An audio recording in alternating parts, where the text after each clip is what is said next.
People love to talk about how you responded to a thing, but they never talk about the thing that you had to respond to.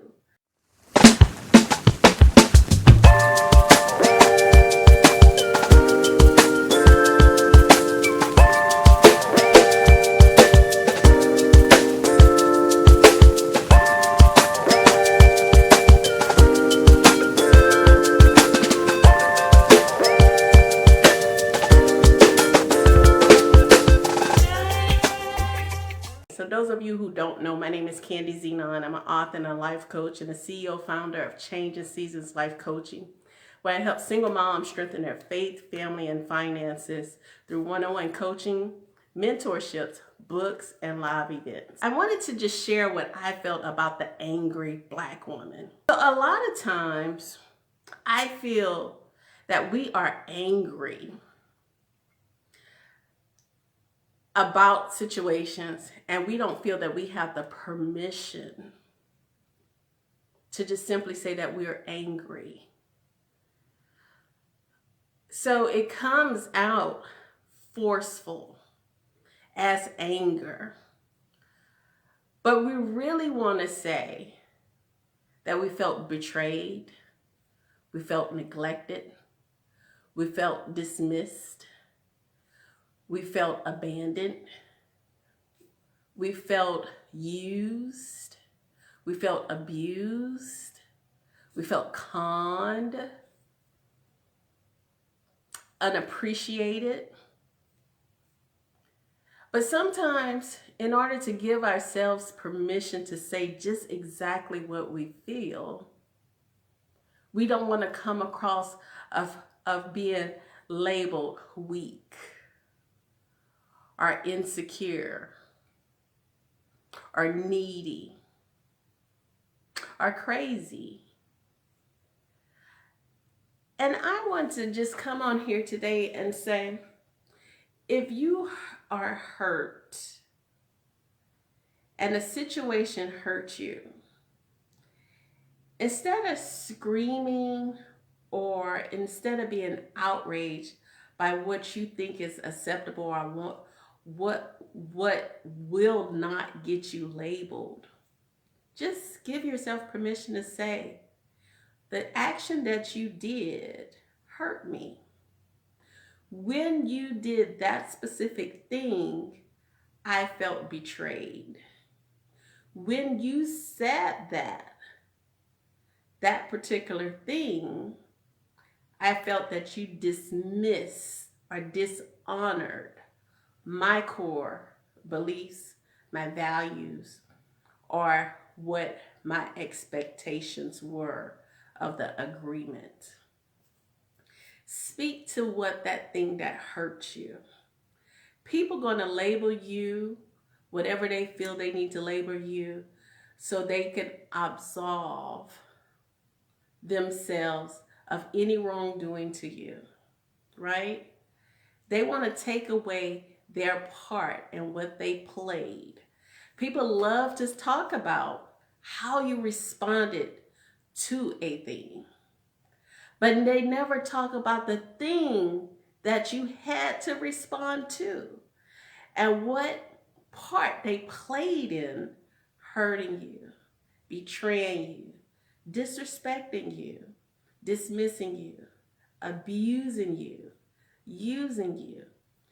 Call a thing a thing. And oftentimes we have been taught to prioritize others and make their feelings a priority. And we dismiss our own self. In turn, we partner with them to do the very thing that we're angry about, right?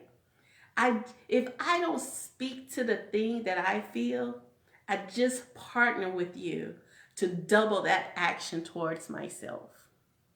Don't come in an agreement with wrongdoing towards you. Speak out against it. And some of us have that gift, just that innate gift, that quick-wittedness to call things out quickly. Hey, I see you. I see those actions. And some of us been taught to be quiet and meek and mild, seen and not heard. But it's a new season. It's a new day. And if others could come out and say how they feel, who they partner with, what they smoke, what they do, you could come out and say how you feel as well. You're still a lady. You're still a Christian if you're a Christian. You're not going to lose your salvation. You're not going to miss your place in line to get into heaven if you speak out against the action. If you speak out against the wrong that has occurred against you, your soul, your spirit. And you know, sometimes when people say something indirectly, how it hits your gut, and you know that thing is wrong. You may take a moment, were they saying what I think they said? Or are they trying to do what I think they're trying to do? No, if you see something, say something. And let them figure out the rest. Let them explain their actions. Don't allow yourself to be violated. Don't allow yourself to be violated twice. If somebody violating you, don't be afraid. Don't be fearful of what they'll call you if you speak to what you're feeling. But you see and you know when your spirit is being violated, when your soul, when it just don't feel right to you, right? And so you hold back on saying something about it because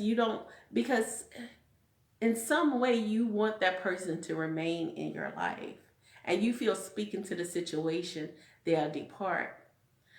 Well, I want to add this to the conversation. And those of them who love you would care for what you care for. So when you identify an action or a violation towards you and you speak to it and that person dismiss it, you may want to evaluate their position in your life. You may want to evaluate that relationship. Identify why they're there and what are you receiving from them that keeps them there. Because you don't do anything if it's not giving you any value. You don't do anything if you're not getting anything out the deal. You're getting some type of validation out of that deal. But you got to identify if this person is not willing to listen to you, willing to live within the boundaries that you've set. You have to identify their position in your life. In your life. So I just wanted to come and add to that conversation about sometimes we come across as being angry, but we're not really angry. I want us to look at what is the underlying pinning to that emotion, anger. If we hurt, say we're hurt. Say you're hurt. Whatever that emotion is at that time, when you fussing and you cussing and you outraged and you giving a piece of your mind and a little bit of your foot and a little bit of your foot, I want you to say at that moment in time, you hurt me, or you betrayed me, or you used me. Speak to what you actually feeling. Give yourself permission to put words to what you're feeling because your feelings are valid. So once again, I'm Candy Zenon, author and life coach, helping you love through it, learn from it, and live after it. Enjoy your evening. Goodbye.